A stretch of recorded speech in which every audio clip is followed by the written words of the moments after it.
This is Greg Pass with the Americans in Wartime Experience. Today's date is November the 10th, 2022, and I am in Virginia Beach, Virginia, and have the pleasure to sit down with Felix Maurizio. Did I say that all right? Acceptably? Yes, sir. That's right. Yes. Sir, can you give us your full name and tell us where you were born? Okay, my full name is Felix Patrick Maurizio, and I was born in Springfield, Massachusetts.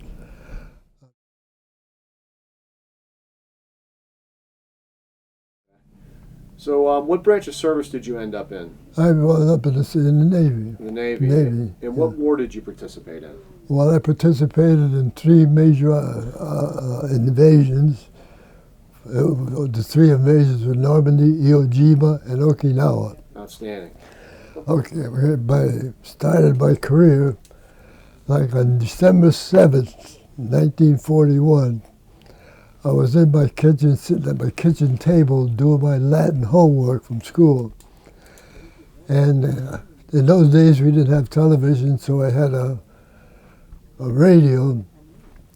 And on the radio the words came over, Japan just bombed Pearl Harbor. So I left my table, I went over and told my mother, I said, Mom, I'm going to enlist in the Navy tomorrow. She says to me, no, you're not. You're going to finish school, because I was in my senior year, and all I had was 6 months to go. And she says, no, you're not. You're going to finish school, then you can go in the Navy. I said, but you'll know, just as soon as I turn, they're going to, take me into the Army. And I said, I still don't want to do that, so okay.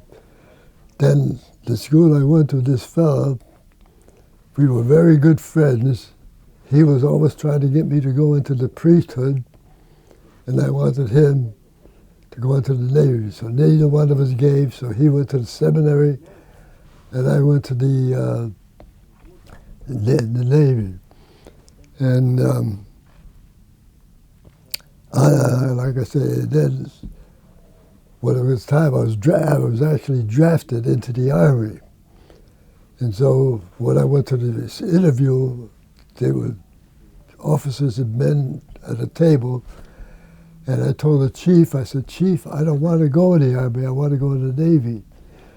He said to me, you're already drafted, there's nothing we can do. I said, but I still want to go in the Army. So he said, I'll see what I can do. Okay, so 10 days later, I get a call, come on down, I think I can help you. So I go down. He says, we can get you into the Navy, but there's one stipulation. You have to sign up for 6 years instead of just the 2 in the Army. I said, I'll sign up for 20 years right now. And he says, okay. So then I got the order. My orders, first orders were to go to basic training up in Sampson, New York. And I was there for 12 weeks. And after that, after the basic training, my first duty was the USS Juno. And I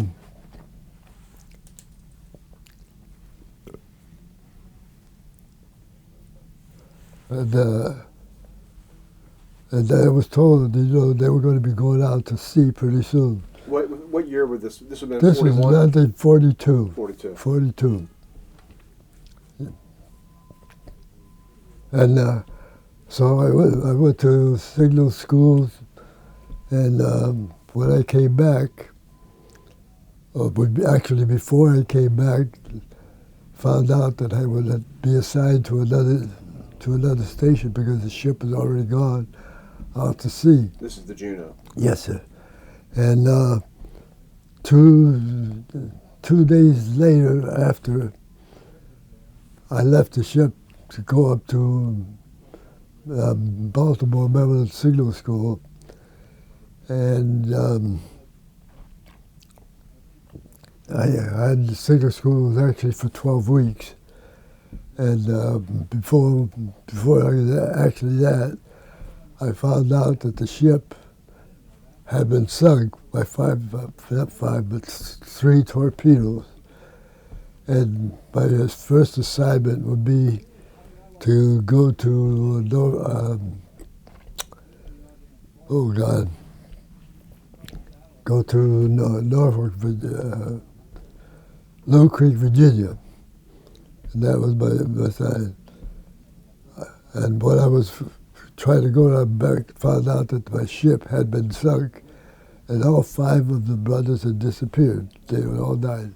These are the Sullivan brothers. Yes, and this was they were all looking for each other because I talked to some of the people that survived that ship, and they said they were all looking for each other, and none of them survived. So, how long were you on the Juno prior? I was a junior, probably a month. Uh-huh. Yeah, before I had an orders to go to the school up in Baltimore, Maryland. You didn't by chance met any of the brothers prior, did you? I knew 3 of the brothers real good. Did you really? Yeah, but the other 2 I didn't know. Mm-hmm. And so at Little Creek, I was on an LST, and we actually went up to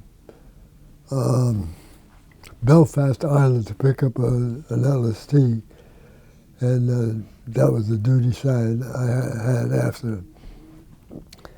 And there I got, my brother was up there because he was on, at that time, General Eisenhower. My brother was in his medical battalion school, and that's how I met him, through my brother. And so when we were rehearsing for actually Normandy, we were out to sea like every day for the whole time.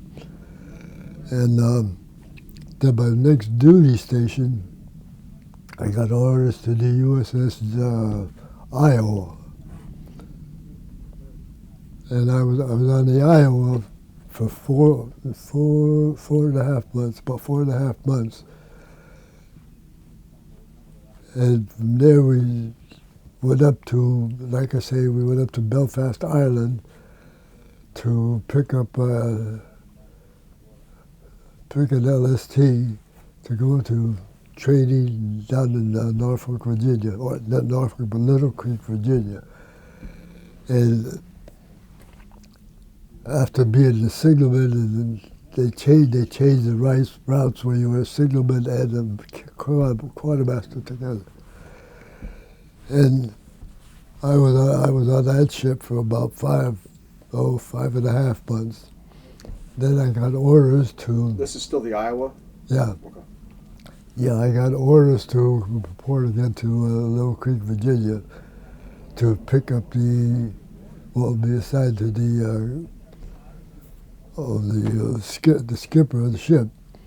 And there, actually, with my brother, like I say, he was in the medical battalion under General Eisenhower. So he brought me to Belfast, or Belfast, to meet the general. So that's how I got to meet him. So you met General Eisenhower? I met General Eisenhower at that time. And the next time... What was your impression of him? He was a good man. He was a good man to work for.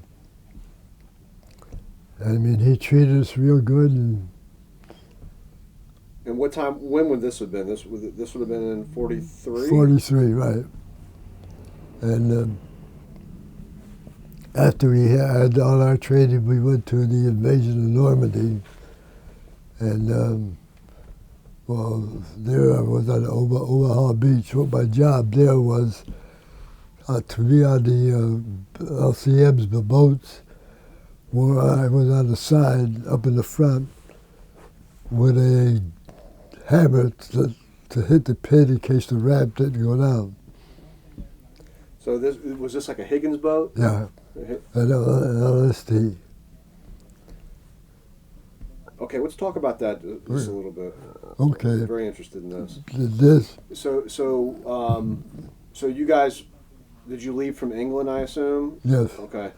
And so what kind of ship was it that you went from England to Normandy, and then at some point you got off that ship into a Higgins boat? That's what we were on a cruiser. Okay, on a cruiser? Right. Okay. That was from the USS Iowa. So you went went over the channel in the USS Iowa? Yeah. Okay, so for somebody who's not aware, can you explain what a landing craft is? The Higgins boat, how many people it holds, and what kind of crew? How many men need to Well, actually? we had actually there were about 100 men on those with the bit because they were pretty big, and they had a smaller ones also that held about 50 people. Mm-hmm. And I remember that. The one you're on's a bigger one. Yeah. And that's called a LST or That was an LCM. LCM. Gotcha. Yeah. Gotcha. And what it was when on the day that we were going to be going to the invasion, we were down in mess hall. We had the preacher, he had services for us, and we ate, and then we all got our orders to get aboard the boats. And I'm not ashamed to say that I was crying when we were in Normandy, when they had shells, because when we were going into Normandy, we had machine gun shells fired over our heads, and the boat beside me got hit, but I never did. But I'm not ashamed to say I was crying at the time. So we went into the beach, and I think overhead there must have been 100 planes dropping bombs and things like that before we went in. We went in, in formation going into the, Normandy, and I was at Omaha Beach. And after that, after Normandy, we got orders to come back to the States. If you don't mind, let's talk a little bit more about Normandy. I'm fascinated by this part, if you don't mind. So this LCM, how many men does that hold? It's best about It could hold about 100 men. Okay, and do you know it by chance? Do you know what Army division it was at first? First Medical Battalion. First Medical Battalion, and I assume that's under the First Infantry Division. Right. Okay, and you said your job was to strike something. No, if the ramp didn't go out, because they had a little cubby hole where the boats would push a button and the ramp would go down. Uh-huh. If the ramp didn't go down, I was there with a sledgehammer to hit the pin and let it drown that way. And how many men did you end up? Was it one trip, or did you come back and keep taking? Oh, we made about 6 trips the whole day. Yeah. And the first trip, was that on the first wave? Yes. So on June 6th in the morning. June 6th in the morning, 6 o'clock in the morning. Wow. So tell me about before you got to off the coast of Normandy. I've heard that there was so many ships that, what did that look like, seeing all those ships that were heading toward France? What was that sight like? Oh, that was a beautiful sight to see all those ships, together. And I don't know, but to me it was great knowing that we were going in there. Mm-hmm. And going actually into Normandy was another great thing for me. Bet. Yeah. So when you got to the coast, you mentioned that you guys took some incoming fire. Was it pretty? Was it a lot of? Yeah, it was quite a bit overhead. So, because some of the boats got hit. Yeah. But I was lucky. I said, thank God, I didn't get hit. Mm-hmm. But that's why I said I wasn't ashamed to say I was crying at the time. Because I was only 17 years old, not 17 years old, I was only 18 years old. What's that like, being an 18-year-old in the middle of one of the most historic events in human history? What's that like? Well, to me it was pretty bad. And, while we were after Normandy, we came back for training on we went back to Little Creek for more training. Then after that invasion like that, and we stayed in Little Creek about 6 weeks. Then we got orders to proceed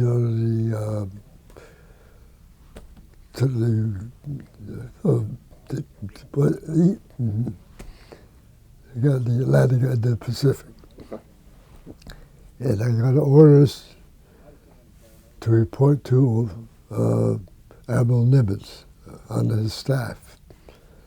And when I got there, I had my papers, to show him what I did.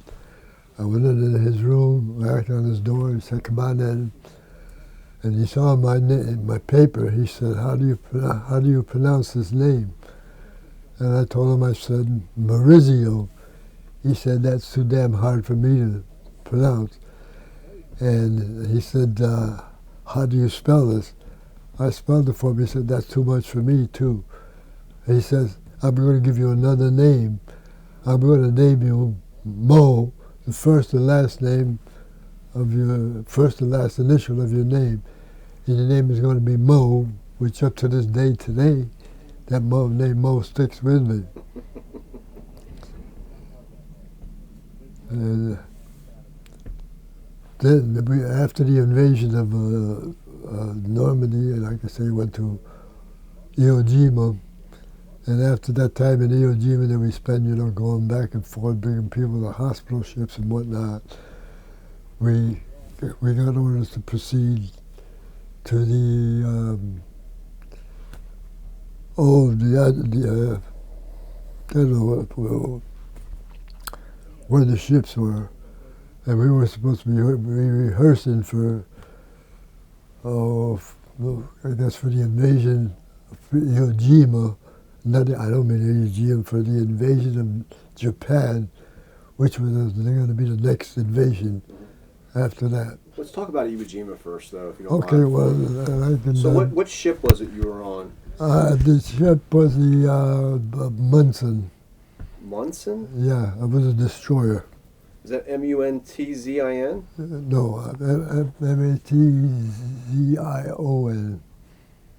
Something like that. Okay. And that's a destroyer? Yes.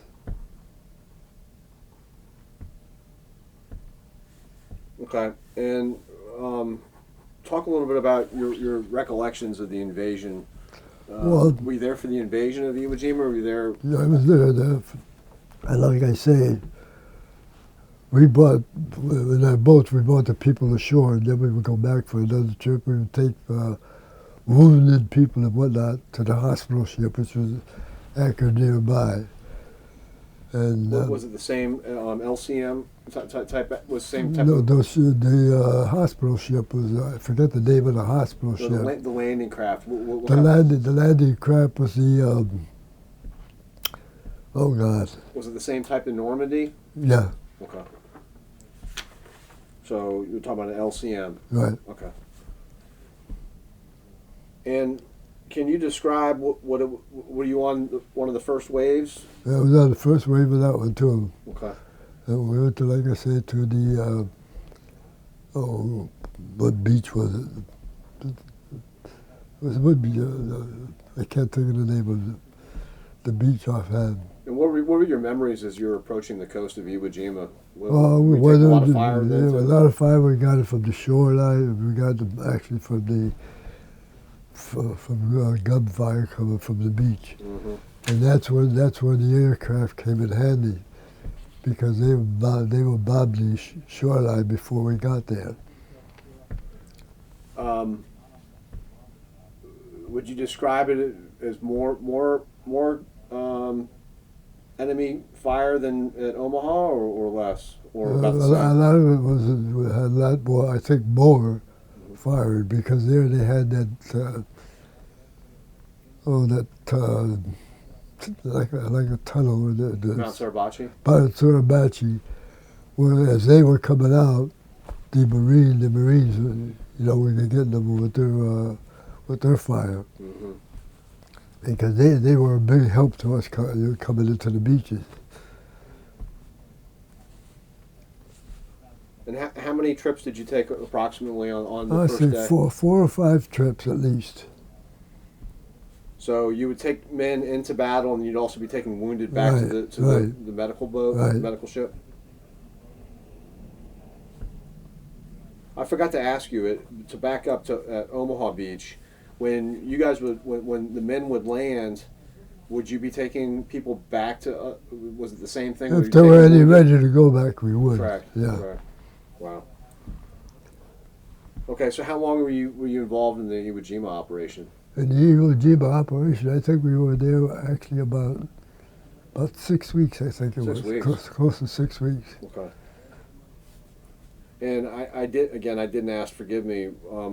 At Omaha Beach, how long were you guys off the shore? I think 2 days. 2 days. Yeah, at least 2 days. Mhm. Did you ever have an opportunity to step on French soil, or were you Yeah. you did? Yeah, I got myself a little bottle of soil from. Oh, did you really? That's Yeah, I great. still got it Did you today. really? Wow. Yeah. What so again, if you don't mind me going back to Omaha Beach, when you went back, when you went, I assume you went there on the second or third day. Right. What did the beach look like at that point? Oh, well, you could see it. I mean, there were some dead people that they just ignored for a while. Mm-hmm. And then when they would, they take the wounded, they would take to the hospital ship. It was about a mile out. Mm-hmm. And we would take them there. They would take them, treat them on the hospital ship. Gotcha. Okay, so fast forward back to Iwo Jima. You were there for a number of weeks, Mm-hmm. and were you doing pretty much the same type of thing, taking people to Right, and from the beach? Yeah, after the invasion. Mm-hmm. And in the meantime, the Marines were going up the hill until they got to the top. And we were, I was about, I say, 15 feet away from the hill where they were putting that flag up. The Marines were putting the flag up. Mm-hmm. And I was there then, and then we came back. So you recall the flag raising? No, I wasn't at a flag raiser. We were just on our, doing our duty to taking care of. Gotcha. And like I say, I was close enough to actually be a member. But, and after that, we went to Okinawa.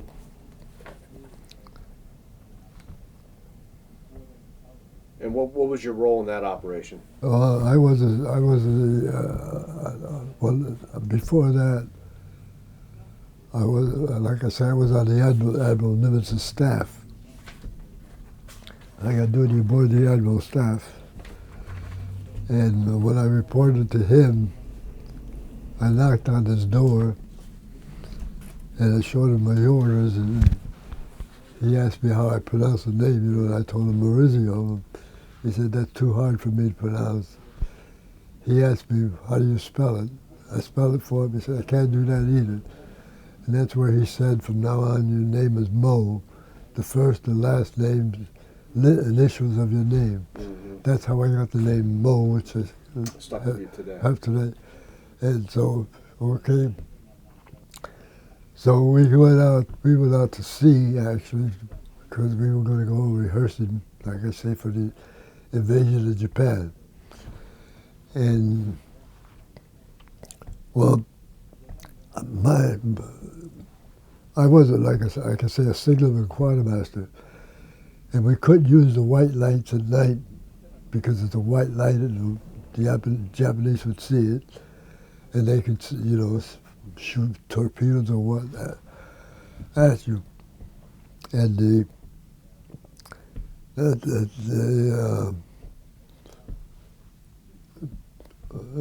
then, like every ship, because of that, they had a code name. Our code name was Nancy Hanks.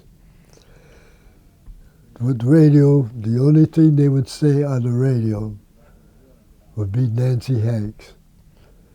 And they had a message for you.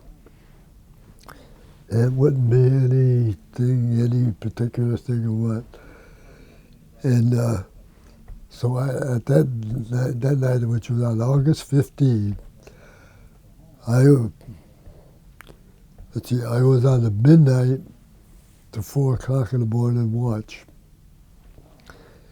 What ship is this? This is when I was on the USS Talladega in Okinawa. Okay. And,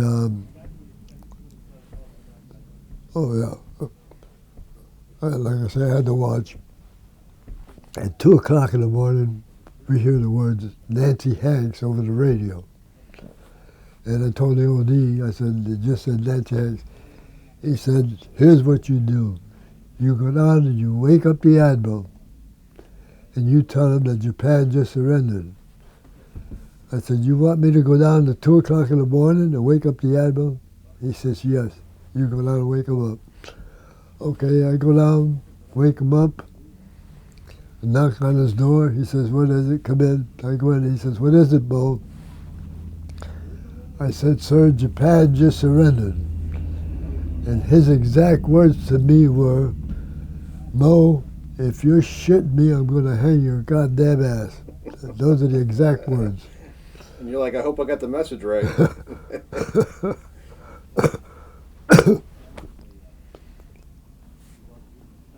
That's great.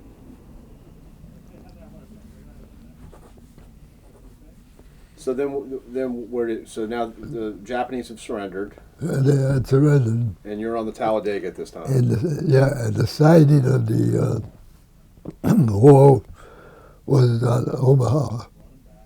It was on Omaha Beach, which was the land they were. And that's where they had the signing of the surrender terms and whatnot. And I forget the name of the actual station, but yeah, it was over in Omaha. And we were there actually. I had been there for about a month or so on that ship. And from there, then I went to the Atlantic. After that, the 70th year. But it was the afternoon of that with the Talladega. It was,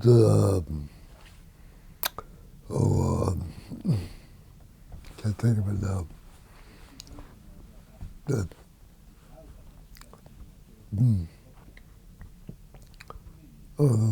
Anyway, it came back to the States. And after that was my duties in the Atlantic Fleet, then the Atlantic again. Mm-hmm. And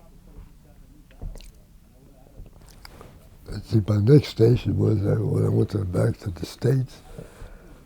My duty, I don't know if you want that now or what. Yeah, let me ask you some more questions during the wartime. All right, so a lot of people are not familiar with life aboard a naval ship. Uh-huh. So tell us a little bit. You were on a number of ships. You're on Talladega, the Munson. Am I saying that right? Munson and the Iowa. USS Iowa. Yeah, LST. What is it like? Like, walk us through. I know each one's a little bit different, but where are you sleeping at? Are you hot bunking? Or do you share? Like when one guy leaves, you jump in. How does that work? We slept on bunks, mm-hmm. And I slept on bunks until I actually made chief. Mm-hmm. And but like I say, that Admiral Nimitz deal, though, he was a great man to work for, and he. What rank were you when you worked for him? When I worked for him, I was a third-class petty officer. And I'm an Army guy. I get my Navy rank messed. Is that an E4? No, that's E6. E6. Yeah. Okay.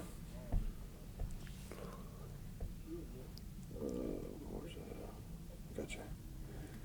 All right. So what about? So you're sleeping in these bunk, even as an E6? Are you sleeping in a bunk? Yes. Okay. And what about chow? You got pretty good food on ship? We had pretty good food. So when like I say, when I actually made that, we had our own place to eat. You know, we had our own cooks and all. They cooked our food. And we had special food and whatnot, mm-hmm. which was to me was great. Yeah. Yeah. And while I was there. Actually, this was part of the limits anyway. While I was there, and I took the test for second class quartermaster signalman, and my test was to sew the admiral's, stripe out his jacket, and I had to sew that for my second class test, and that's how I made second class. And and after that, when I actually made chief, no, I said second class. When I made chief, then we had our own quarters, and we had our own bunks and our own cubbyhole and whatnot. And it was really great, but I mean it was scary at times. And there was one. Well, like I say, I had to sew his stripes. And not only was he satisfied with it, he also gave me $5 for it. What was your impression of him? Of Nimitz? Yes. He was a wonderful man to work for. Mm-hmm. He was a wonderful man to work for. So what kind of work were you doing for him? I was a navigator. I was doing navigation and signalman both. They had combined the rates together, signalman and quartermaster. So quartermaster, it was actually assigned to just take care of charts and plot the courses on the charts and whatnot, and our little hall that we had. So what did the men aboard ship do I know there wasn't a lot of downtime, but in the downtime, what kind of entertainment or what would you guys do to keep busy on your downtime? Well, one thing about the downtime, well, it wasn't, I don't know if it was, this was when I was assigned to Naples, Italy, because I was assigned there for three years, and that's where I got so damn drunk. I got drunk and I was so bad. I lost my wallet, I lost everything. I didn't know how I got back to the ship. And from that day until now, I haven't had a drink of beer. I said that was enough for me. You learned your lesson. Yeah, I learned my lesson. In Naples? Because in Naples, I had an aunt, an uncle, and a niece. Because after we got back to the States, then I got orders to Naples, Italy for 3 years. I didn't know I was going to be that long, but I was. And I had an aunt, an uncle, and a niece over there. My niece was 16 years old. And that with my aunt, that's how I learned my Italian cuss words. Because the whole thing there, you don't know. They didn't have taxis like we have. Their horse and buggies was your tax. And to go someplace, you would ride the horse and buggy. So I got to go up to my aunt's house, and I told her, I want to bring her over to the club with me. And she said, no, I don't want her to go because I don't want her to drink any liquor. I said, no, if you're under 21, you can't drink any liquor anyway. So we got on the horse and buggy, and we were going down the street, and the cops arrested us. And they arrested my niece. And so they brought us down to the police station. And my niece had the privilege of calling her mother to tell her she was arrested. And her mother said, what for? She told her mother, she said, because they think I'm a prostitute. And so she comes down there to the station. And so help me. Like I say, that's how I learned the Italian for cuss words. She got on that chief of police's face, right in his face. Don't you dare call my daughter a prostitute. This is my nephew from the States, and I gave him permission to bring my daughter to the club. So, okay, so what he did, He gave us a letter and told us if he got stopped again, just show him that letter. Okay, so all the rest of the times I was in Naples, we never got stopped again. But the one thing I didn't care about Naples was the way they have a big long table. And when they eat, like say spaghetti and sauce and whatnot, they don't pour it in a plate for you like we do. They dip it over on the table, and you spoon it out off the table. I couldn't get used to that, but it worked out pretty good. What years would this have been? That was in 48, I think it was. Mm-hmm. But my biggest thrill being stationed in Naples, Italy, because like I say, the friend that I had from school, like I say, he was assigned to the seminary, and I was assigned to the Navy. So he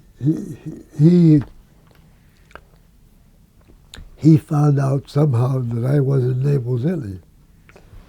So he came over and got me. He brought me to Naples, and so helped me. Like being a Catholic, my biggest thrill in the Navy, a lot of time in the Navy, was when he came and got me and brought me to Rome, and I had an audition with the Pope.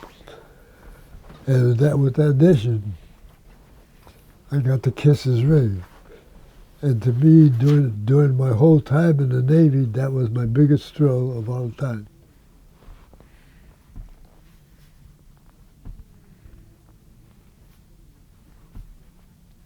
That must have been a heck of an experience. It was for me, being a Catholic too. Yeah. Yeah. And so during the war, how would you communicate with your family? Did you get email letters? email letters. You would have to give the letters to to one of the officers in your division, and they would have to read the letter first. They censored everything. Mm. There were certain things you couldn't say. You couldn't say where you were at, what you were doing, or anything like that. And but I mean, that's the way it was. Did you get a lot of mail? Oh yeah. And we got it from different people. But that was a thrill getting the Yeah, it was. But another thing there with, like I say about the school, in my senior year, not my senior year, my first year, I went to a Catholic school, and my first year I got expelled because of what I said to one of the nuns. And I said to the nun, I says, "Sister, you're too cute to be a nun." And she brought my ass into the office and told the Sister Superior. And so the Sister Superior says, "Okay, you're expelled from school. You go home and you don't come back with your father when you can come back." And in those days when people were working, they were hard missing work. And my father took 3 days before he could come up there. And he told, came into the office, and he said, "What's the scoop?" And the Sister Superior told my father what I had said. And so my father said, "Well, sister, this is what you do." Like I was sitting here, the sister was here, and my father was over here. So my father says to the Sister Superior, "Sister, if he does that again, here's what you do." And he came from here across and hit me right across the face. And he told the Sister Superior, "If he does that again, you go ahead and do that. You got my permission." But then I got good friends with the sisters because I got letters from her while I was on a cruise. Oh, really? Yeah, so we were good friends. It would have been funny if when you met the Pope, he said, "Hey, I've heard about you." I don't think he did anyway. I hope not. Yeah. That's great. Yeah. So, like I told, we were talking before that we recorded. You spent a good amount of time of your life in the military. How many years total? 22 years. 22, yeah, 20, so over 20 years in the service. We're not going to have the time to talk about all of that, Yeah. but I would like to get a general idea, just very briefly. After the war, you went to Naples, and then where did your career take you from there? From there, it took me to Little Creek Amphib Base. I was assigned to the school there under Commodore Andrews. He was my teacher, actually. I was in charge. He was in charge of me. And I was teaching navigation and small boat handling. And that was my job there until I was actually ready to get out. Oh, so you spent most of your time in this area? Right. Oh, wow. Yeah. So if you were to meet a young man or young woman and they said, "Hey, I heard you were a career Navy. I'm thinking about enlisting in the Navy myself." What advice would you give them on how to be successful in the military? Well, I was trying to explain different things to them, what you would do, what your duties could be, and the boat life and stuff like that. And let's see. I was during the time when I was at the school. Like I said, I was teaching navigation and small boat handling. I was assigned to a ship in over on the other side. Anyways, there was another, like an LST, and by that duty on there, every weekend we took the reserves on the training cruises just for rehearsals on weekends, and that was just like having shore duty, because we only went out on weekends then, and we would take them out for training. Yeah.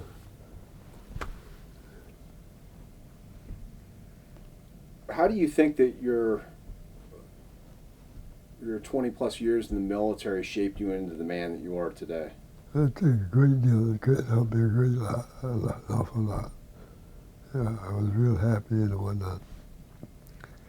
Because actually after I stayed after the Navy, on June 6, 1966, I got discharged from the Navy, and on June the 8th, I went to work for the post office. Because while I was teaching, we would take those people out on training, the skipper found out that I was going to be retiring from the Navy soon. So he came up and told me about the school that they had. He said, if you would like to be an instructor, you could come there. So, like I said, June the 8th, I went to Fort Eustis, and I worked there for about 5 years, teaching boat handling and navigation there too. So we're videotaping this right now, obviously, and you're going to receive a copy of this video in a few weeks. Mm-hmm. You're also going to be given some instructions on how you can submit your story to the Library of Congress for the Veterans History Project. Theoretically, your video will live there at Library of Congress for over 100 years, 200 years possibly. If one of your great-great-great-grandkids stumbled upon the video, what would you want them to know about your service to your country? Well, I would like to explain everything, what you had to do from boot camp all the way up, about your promotions and your duties, and like meeting certain, people, and to, like I was discharged, I worked in the post office for 11 years, and Yeah, actually for 11 years I worked at the post office as a mailman. Is there anything else that you wanted to talk about your military service during the war? I think I told you about Admiral Nimitz. Mm-hmm. And One thing I did want to, now that I'm looking at my notes before, you had mentioned that you were off the coast of Okinawa. Were you there for the invasion? yeah, it was an invasion of Normandy, Iwo Jima, and Okinawa, and Midway. And for the Okinawa operation, were you doing the same type of thing with the landing craft? Yeah. Okay. Yes. And any particular memories from that landing? No, the same as the other invasion. Yeah. The same, my duties were actually the same. Mm-hmm. And that was good. But I think the worst one, to me, the most dangerous, was the Iwo Jima. Mm-hmm. And